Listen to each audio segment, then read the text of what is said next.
Assalamualaikum warahmatullahi wabarakatuh. My name is Wahyu. Firdaus. My student number is 8320200067 and I'm from class C of Argumentative speaking. So let's see, check it out. Thank you for the opportunities given to me.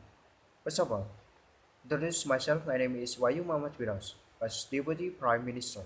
Here I will continue government team and I repeat what was said Prime Minister. We are debating this House believes that anti-corruption subject should be inserted in the curriculum. And I have some reason. The first, civic education is subject caretaking the mission of anti-corruption education. It can be seen from the normative principle of Indonesian Education Minister number 22 year 2006 about the content center of curriculum, emphasizing that the aim of civic education is to improve competence. The number one, thinking critical, rational, and creatively in responding the citizenship issues. And number two, participating actively and responsible and acting firmly in societal, national, and state activities and also anti-corruption. And number three, developing positively and democratically to build self based on characters of Indonesia people in to order to live together with other nations.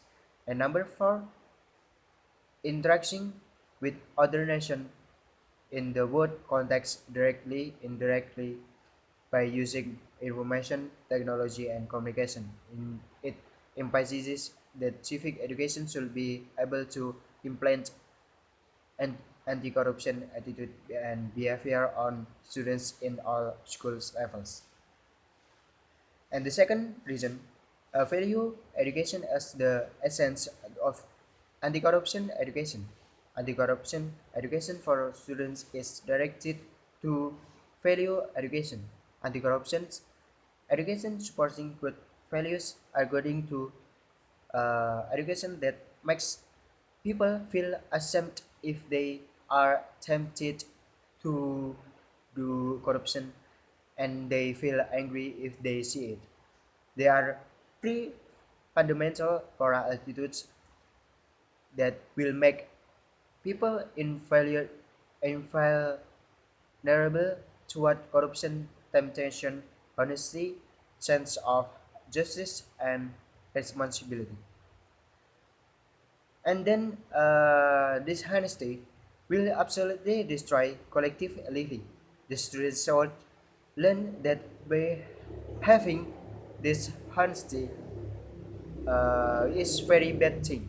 Just or fair means fulfilling others' rights and obeying all obligations of ourselves. And responsible means being firm until the duty has been completed. Diligent in completing obligation. For example, the students are given responsibility to manage the fund of sports activity at their school. The responsible of students can be seen when the fund is spent as optimal as it can to such as the sport activity. The improvement of responsibility is the most important part in education children to be adult to be quality people as human. Value education is not stuck on values introduction. It should continue to the value understanding, values full comprehension and values implementation. And the next, my reason, the third reason, anti-corruption material can be included as subtopic in civic education lesson, but other question emerges is anti-corruption education only giving insight of cognitive domain.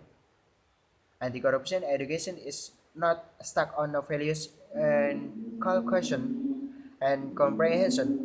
It is not only memorizing. and it is not stuck on values in calculation. It is more than that.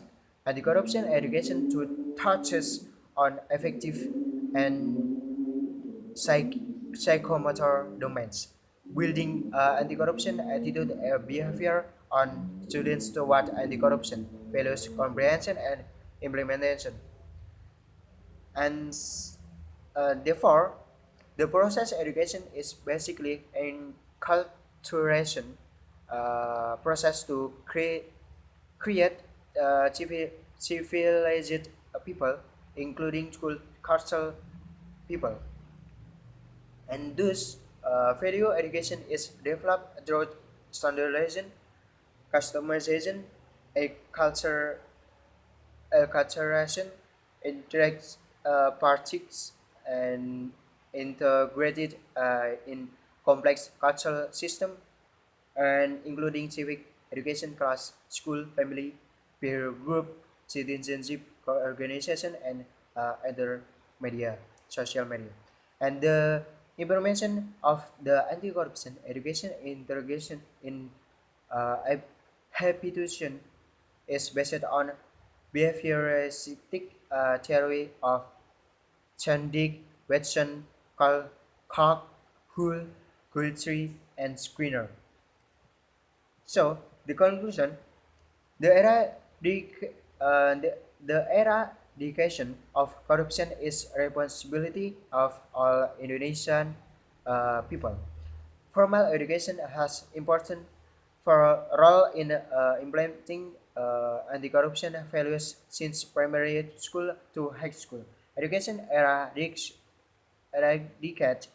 corruption should be in form of intersection between character education and civic education as nation and character building. So, anti-corruption values honest, hardworking, disciplined, brave, responsible, independent, simple, fair, and calm are known, understood, implemented, and customized in the student's daily life. So that's pretty much it for delivering my speech, and thank you very much. I give it back to the educator. Thank you. The last I say wassalamualaikum warahmatullahi wabarakatuh.